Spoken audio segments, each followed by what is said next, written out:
पृथ्वी पर जीवन की निरंतरता आखिर कैसे बनी रहती है। देखिए, हमारे आसपास की दुनिया जीवन के वाइब्रेंट रंगों से भरी हुई है और इस पूरी हाई क्वालिटी और शानदार बायोलॉजिकल जर्नी के पीछे जो सबसे जादुई तंत्र काम करता है उसे हम प्रजनन कहते हैं।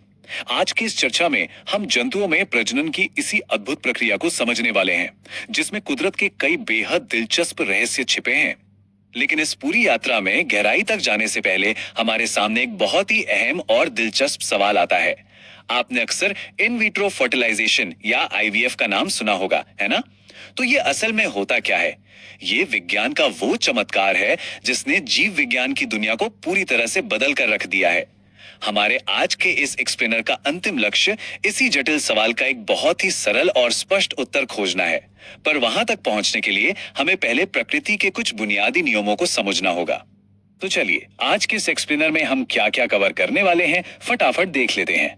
हम शुरुआत करेंगे प्रजनन की विधियों से, फिर हम युग्मक और प्रजनन तंत्रों को समझेंगे, उसके बाद निषेचन और उसके प्रकारों पर बात करेंगे, फिर देखेंगे कि भ्रूण और गर्भ का विकास कैसे होता है, और आखिर में हम अपने मुख्य सवाल यानी इन विट्रो फर्टिलाइजेशन आईवीएफ को डीकोड करेंगे। तो बिना किसी देरी के शुरुआत करते हैं हमारे पहले टॉपिक से, प्रजनन की विधियां। देखिए, जीवन को आगे बढ़ाने के मुख्य रूप से दो ही तरीके होते हैं। पहला है लैंगिक प्रजनन यानी सेक्सुअल रिप्रोडक्शन। इस प्रक्रिया में दो अलग अलग घटकों की जरूरत होती है, एक नर और एक मादा। हम इंसान, गाय, कुत्ते, ये सभी इसके सामान्य उदाहरण हैं। और दूसरी विधि है अलैंगिक प्रजनन यानी असेक्सुअल रिप्रोडक्शन। इसमें किसी पार्टनर की कोई जरूरत नहीं होती, बस एक अकेला जनक ही नए जीवन को जन्म देने के लिए काफी होता है। अमीबा और हाइड्रा इसके बेहतरीन उदाहरण है। आज की हमारी ये चर्चा मुख्य रूप से पहली विधि यानी लैंगिक प्रजनन के इसी शानदार विज्ञान पर ही केंद्रित रहेगी। चलिए आगे बढ़ते हैं। अब जब हम ये जान चुके हैं कि लैंगिक प्रजनन के लिए दो घटकों की आवश्यकता होती है, तो अब समझते हैं युग्मक और प्रजनन तंत्र को। आपके मन में आ रहा होगा कि शरीर के अंदर ऐसा क्या है जो इस पूरी प्रक्रिया को ट्रिगर करता है। तो इसका जवाब है युग्मक, जिन्हें हम अंग्रेजी में गमीट्स कहते हैं। ये कोई आम कोशिकाएं नहीं हैं, आप इन्हें जीवन के बिल्डिंग ब्लॉक्स कह सकते हैं। नर जंतुओं में इन विशेष कोशिकाओं को शुक्राणु यानी स्पर्म्स कहा जाता है, और मादा जंतुओं में इन्हें अंडाणु यानी ओवा या एग्स कहा जाता है। असल में यही वो बुनियादी कोशिकाएं हैं जो आगे चलकर एक नए जीव की नींव रखती हैं।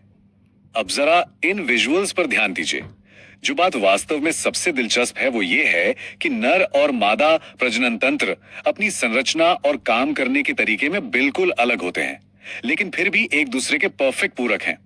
यहाँ नर प्रजनन तंत्र को कूल और इलेक्ट्रिक टोन्स में दिखाया गया है, जिसका मेन काम शुक्राणुओं का निर्माण करना है, और दूसरी तरफ वार्म और वाइब्रेंट कलर्स में मादा प्रजनन तंत्र है जो अंडाणु बनाता है और भविष्य में एक नए जीवन को पोषित करने के लिए एक सुरक्षित जगह देता है।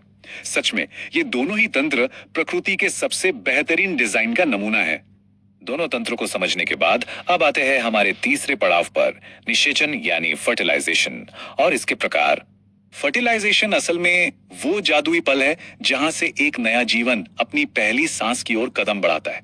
ये वो अवस्था है जहां लाखों शुक्राणुओं में से कोई एक शुक्राणु मादा के अंडाणु के साथ सफलतापूर्वक मिल जाता है, या कह लें कि फ्यूज हो जाता है।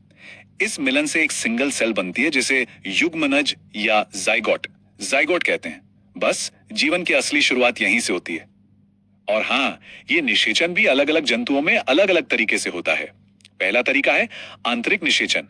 इसमें नर और मादा युग्मकों का मिलन मादा के शरीर के बिल्कुल सुरक्षित वातावरण के अंदर होता है। इंसानों, गायों और मुर्गियों में बिल्कुल यही होता है। दूसरा है बाह्य निषेचन। जैसा कि नाम से ही पता चल रहा है, यहाँ ये मिलन शरीर के बाहर होता है, आमतौर पर पानी में। मेंढक और मछलियां इसके परफेक्ट उदाहरण हैं। मादा पानी में अंडे देती है और नर वहीं अपने शुक्राणु छोड़ देता है ना प्रकृति की कमाल की व्यवस्था।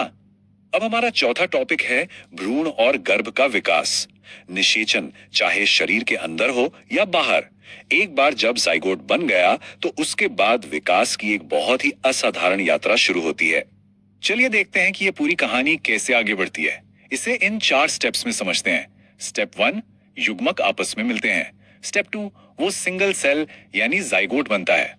अब स्टेप 3 में ये जाइगोट बहुत तेजी से डिवाइड होने लगता है और कोशिकाओं का एक गोला सा बन जाता है। इसे ही हम भ्रूण या एम्ब्रियो एम्ब्रियो कहते हैं।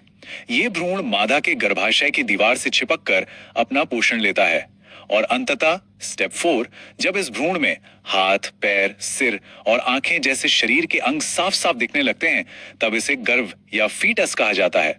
और अब हम आते हैं अपने सबसे अहम और आखिरी टॉपिक पर, इन विट्रो फर्टिलाइजेशन यानी आईवीएफ। हमने प्राकृतिक प्रक्रिया को तो समझ लिया, लेकिन जरा सोचिए क्या होता है जब ये प्राकृतिक प्रक्रिया किसी वजह से काम नहीं कर पाती। याद है हमने शुरुआत में आईवीएफ के बारे में एक सवाल पूछा था? तो इसका जवाब ये है, इन विट्रो का अगर हम शाब्दिक अर्थ निकालें तो इसका मतलब होता है कांच के भीतर। जब किसी भी कारण से आंतरिक निषेचन शरीर के अंदर नहीं हो पाता, तब डॉक्टर नर के शुक्राणु और मादा के अंडाणु को लेते हैं और उन्हें शरीर के बाहर एक अत्यधिक कंट्रोल्ड और सुरक्षित प्रयोगशाला में एक टेस्ट ट्यूब या डिश में मिलाते हैं। जब वहां सफलतापूर्वक जाइगोट बन जाता है, तब उसे वापस मादा के गर्भाशय में सुरक्षित रूप से रख दिया जाता है ताकि आगे का विकास बिल्कुल सामान्य रूप से हो सके। तो असल में आईवीएफ कोई प्रकृति के खिलाफ जाने वाली चीज नहीं है, बल्कि ये तो एक शानदार साइंटिफिक ब्रिज की तरह काम करता है। कभी कभी मादा जंतुओं में फेलोपियन ट्यूब ब्लॉक होने जैसी बायोलॉजिकल रुकावटें आ जाती हैं, जिससे शुक्राणु अंडाणु तक पहुंच ही नहीं पाते। ऐसे में आईवीएफ तकनीक सिर्फ उस रुकावट को बायपास करने में मदद करती है। ये निषेचन का काम शरीर के बाहर करवाती है और फिर प्रकृति को अपना बाकी का काम करने के लिए शरीर के भीतर एक नया और सुरक्षित मौका देती है। विज्ञान और जीव विज्ञान की ये पार्टनरशिप वाकई बेमिसाल है। तो इस पूरी शानदार बायोलॉजिकल जर्नी को समझने के बाद एक बड़ा सवाल हमारे सामने आता है। हमने देखा कि कैसे प्रकृति एक सिंगल सेल से पूरे शरीर का निर्माण करती है और कैसे विज्ञान आईवीएफ के रूप में वहां मदद करता है जहां कुदरत को सपोर्ट की जरूरत होती है। अब जैसे जैसे तकनीक और एडवांस होती जाएगी, तो आईवीएफ और ऐसी अन्य वैज्ञानिक प्रगतियां जंतु जीव विज्ञान की हमारी समझ को और किस हद तक